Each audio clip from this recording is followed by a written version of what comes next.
Hello, welcome back. I've been away for 16 days. When I left, this was a wide open pathway. I was told that we had several thunder showers while I was gone, and things have grown like crazy here. My checked baggage was delayed, so I don't have the proper setup for my camera, so I'm going to have to hand hold the video camera and take you around. So I grab you now and show you what's growing. In the last video I made, it was an hour long, and I pretty much showed you everything. This one I'm going to split up, and so today I'm just going to show you the two traditional garden bed patches, what I call the sunny patch and the shady patch. It's quite a bit different from just before we left, what you would have seen in the last video.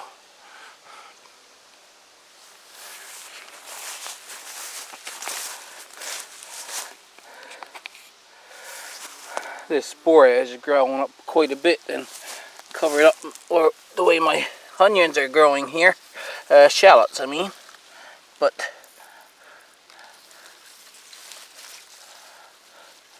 as you can see they've grown quite nicely.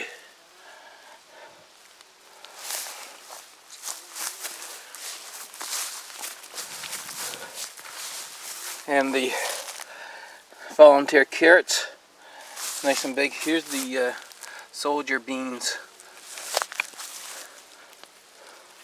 I never actually looked closely at the soldier beans, but I did look at the other ones, and they had several pods that were getting quite large.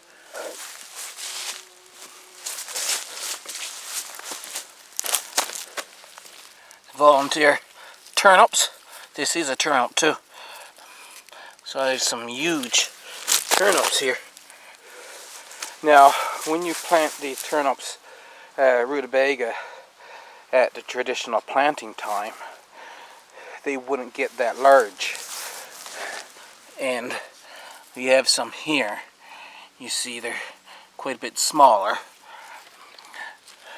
But we usually don't pick rutabaga until we get a couple of frost. So that's in the middle of October. And they have lots of time to enlarge yet. That's the American Purple Top, and the Thompson Laurentian, which is the most popular turnip around here. The tops are doing much better, and occasionally you get to see where one of them are starting to swell out, so I can still hopefully get a good crop of rutabaga. I put this yellow pear tomato out here, and it did just well. I mean, it's in a container. As you can see, it's not down in the ground. So we had a fair amount of rain in order for that to do that well. They are very good tomatoes.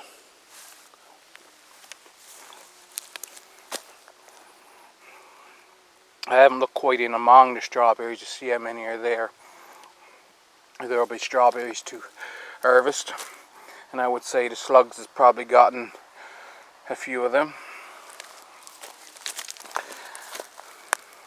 Parsnip growing quite well. These are the turnips that went to seed. I still don't know why.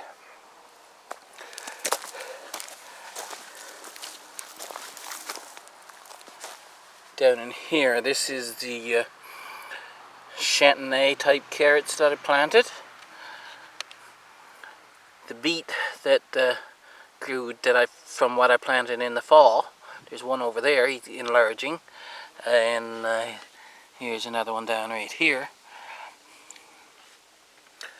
So it's kind of say a 10% success for planting beets in the fall. These carrots in here, that's what I planted in the fall.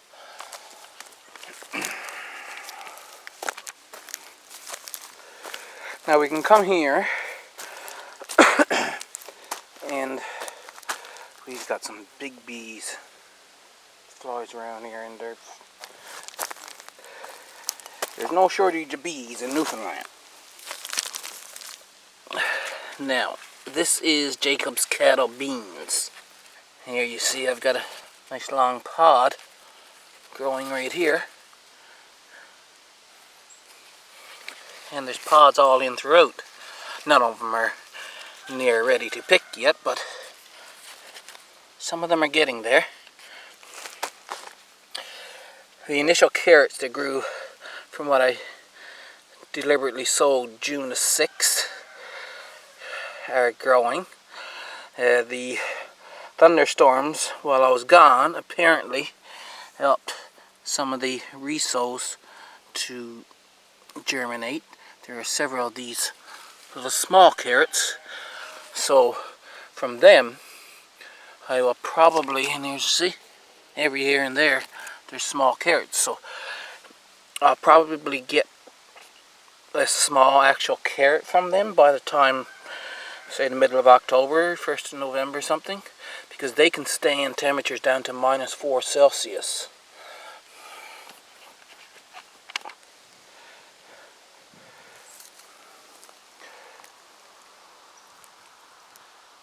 That bee there is one of the ones you don't see very often.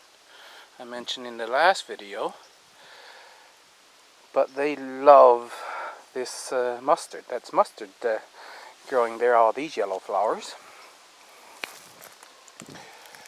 And there's quite a few of those type of bees.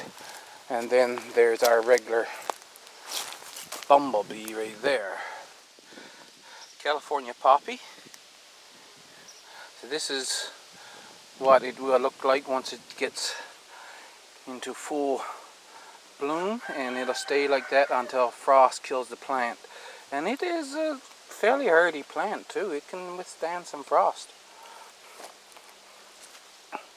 There's Jacob's cattle beans growing in among that, growing just as well as the other ones I showed you. And now I didn't look down among this to see how these cole crops are growing. It's growing, it's not forming a head. That's a cauliflower.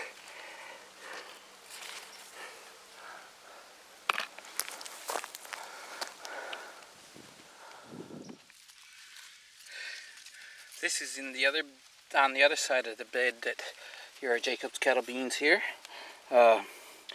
This is a giant Swiss chard. Ford oak, I think, is the name. There's like 3 or 4 of these plants growing in here.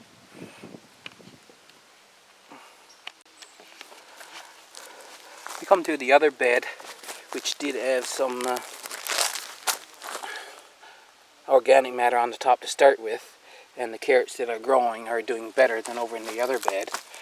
So I will get at least the 1 full bed's worth of carrot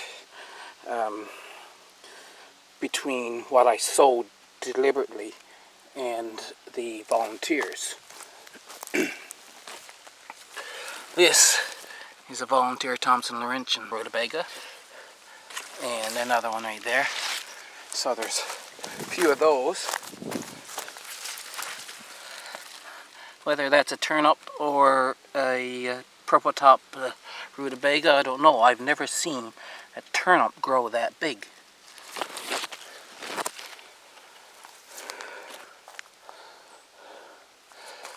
Here we've got our rutabaga seed going. They're nowhere near ready yet.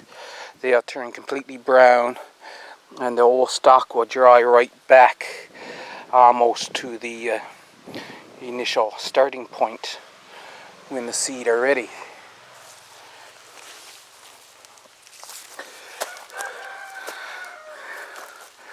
But before I left, I tried a garlic, but there was only like 1 leaf drying. The leaves are starting to dry back now. Maybe in another week I might try another one.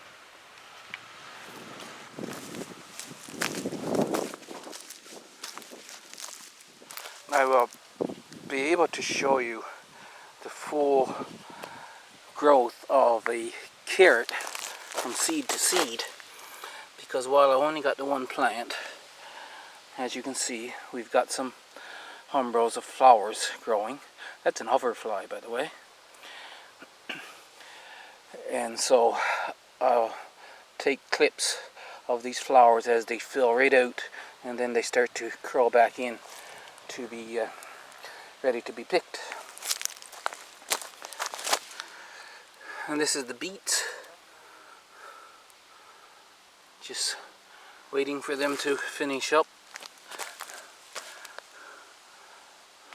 I think that's still just buds and the flowers haven't opened yet.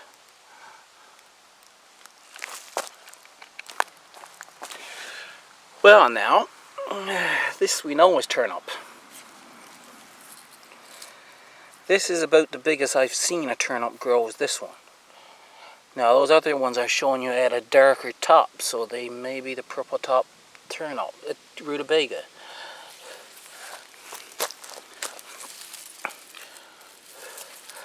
There are a few in here that need to be harvested, and some that I can leave for to harvest later. I still have to figure out beets because I was thinking I should be able to get several beets. I mean, there's one there that's kind of pickable, but I'd rather he be a little bigger than that. And so the beets are still small, in my opinion. Growing better than what I did last year, but still not good. By now I should be able to have, say, 10 pounds of beets out of these 2 beds at least. See, this was a onion that I missed last year, and so it grew up to go to flower this year. The ones that I set as sets this year, well, they're doing okay. Now this one seems to have bolted. I thought for sure that's one I set this year, but it's setting up a flower stalk. The kale that was started this year, it didn't grow very well in full sun. And there's the ones that have gone to seed, so I'll collect that seed for next year's kale. And there's the few cabbage that I've had out in full sun, and they're not growing that well either. The potatoes look to be all growing beautifully. That's the first 2 beds. This, by the way, is mallow. Supposed to be edible. I like it. I've tried it. But the young leaves, these down here at the base, are the ones that you try more, not these thin ones up the flower stalk. The basal leaves and the actual flower petals is what you eat.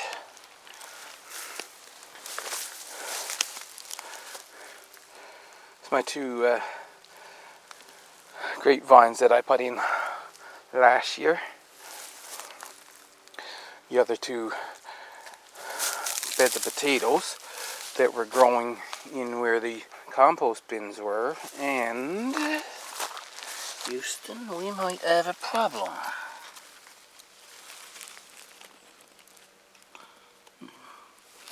Now, no, I think that's slugs, because you see it's an indent there. There's one going in there. That's slugs done that damage.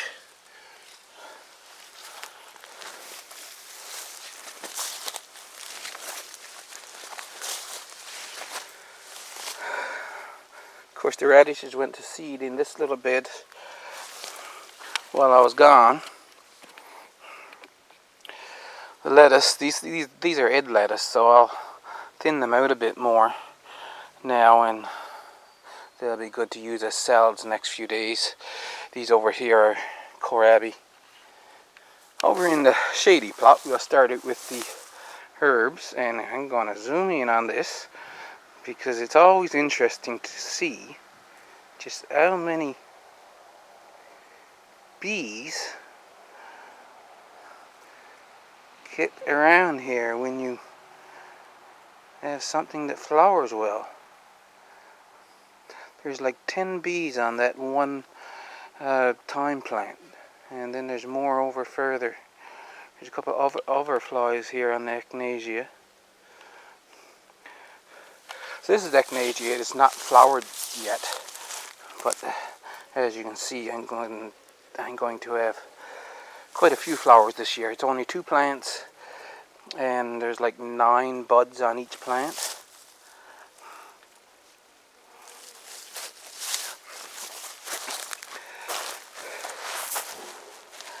This is the regular German chamomile.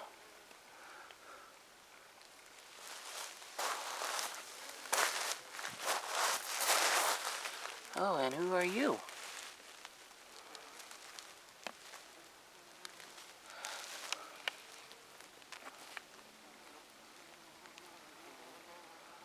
It's a moth of some sort. How close will you let me get? See, here's an hoverfly. They mimic all kinds of insects, hoverflies do.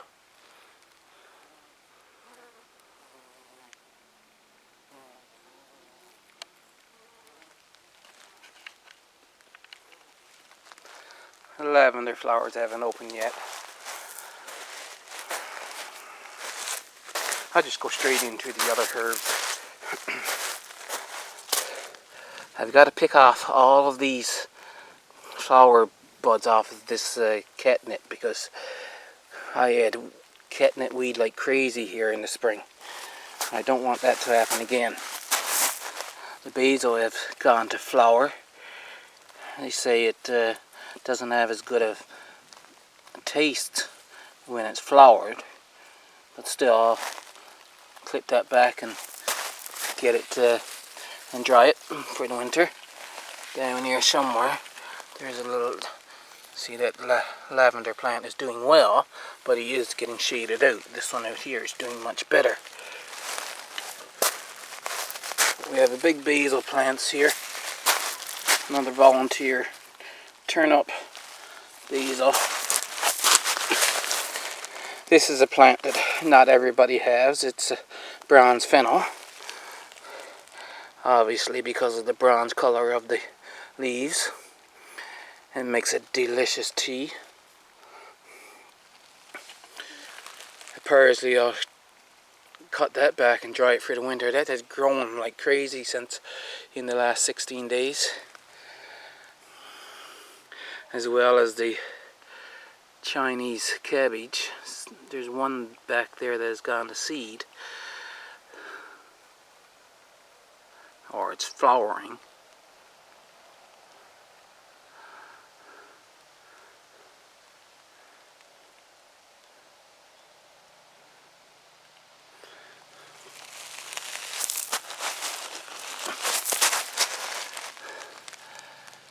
This is one of the oreganos.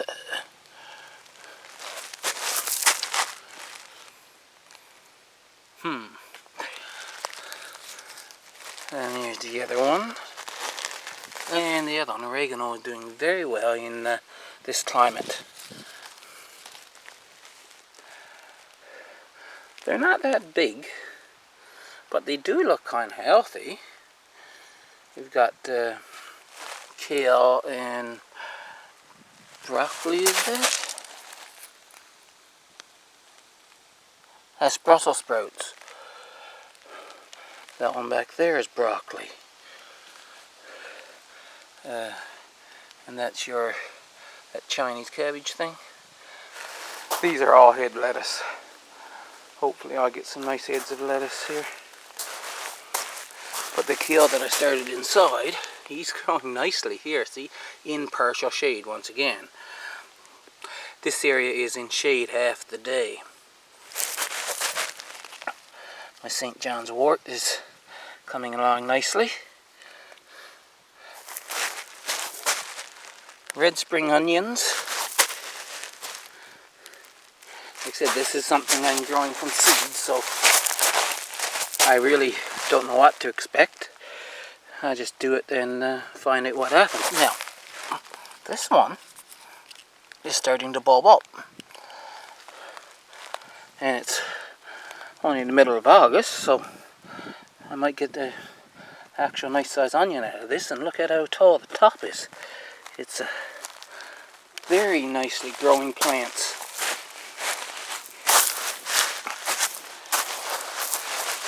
These are the black-eye peas? Beans? Black something beans. Can't remember the exact name now. In this deep shade they didn't grow. But out here where they're getting more sun, they are growing. So I have to grow beans in full sun.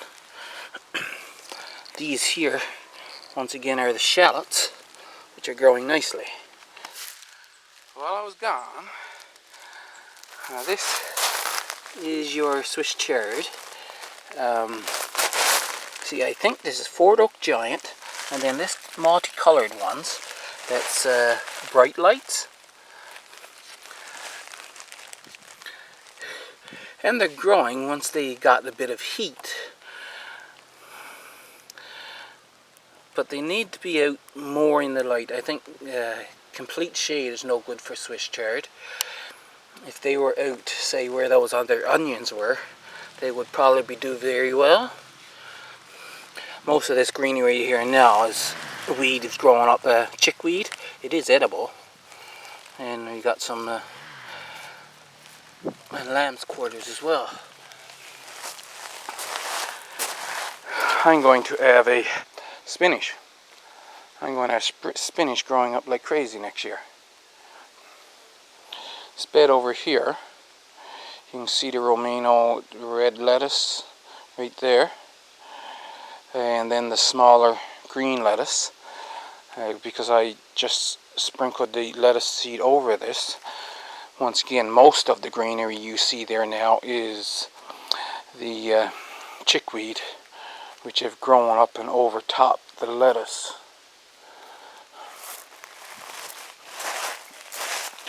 Another thing I'm going to have a ton of growing up next year, this is the arugula. So when I get to clean this up now, I'm just going to have to cut back from the stuff that's hanging out over the paths, and I'll leave that, the rest of it, in the bed, except for, I think it's still alright. Let me taste one.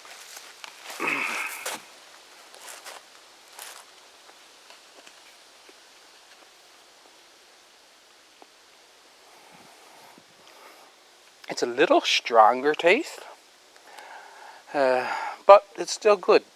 If you like the peppery, little bit of a bitter taste of arugula, the fact that it's already floured really doesn't hurt the taste.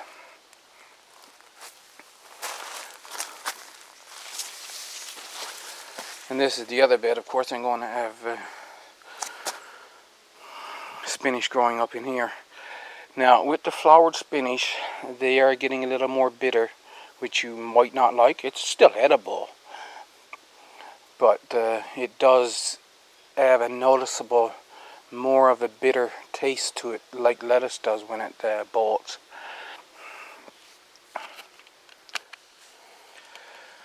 Not all of the lettuce bolted. Now, this is 3 o'clock, 3:30 something in the day, so you can see how this area is in complete shade. And so back on this end, as you go further out, there's lettuces that are growing up tall and bolting. I have to clear a bit more out around those zucchini plants. Try not to step on my vines here. I have quite a few spaghetti squash growing.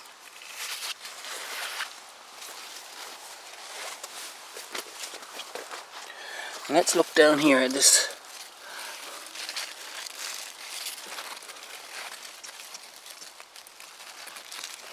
I don't see any zucchini down there, But there are zucchini out here. You see one, two. So I'm going to have to clear the lettuce away and let the insects get at that better. They're getting at the spaghetti squash good, which is good. And now you can see in deep shade, potatoes grow just fine. And there is, well, you can consider that deep shade too. It doesn't, except for out right here. The back end of that bed don't get a lot of sun. And then it's just a barely little bit out on the end of the last bed over gets much sun at all. I am pleased, even though, as you can easily see, there's a lot of damage. Most of this damage is done by slugs and snails. I was looking it over earlier. I have some beer. I'm going to make some beer traps. They actually ate the center right out of that one. This one they haven't gotten at yet, so I'm going to put some beer traps down, and I should be able to take care of the insects that are doing most of the damage on these cabbages here. I'm happy with it because now I've found where they grow well, and it's just a matter of keeping the insects from eating them. And I may have still have chance of having a good crop of cabbage this year. And next year, of course, I'd have a really good chance.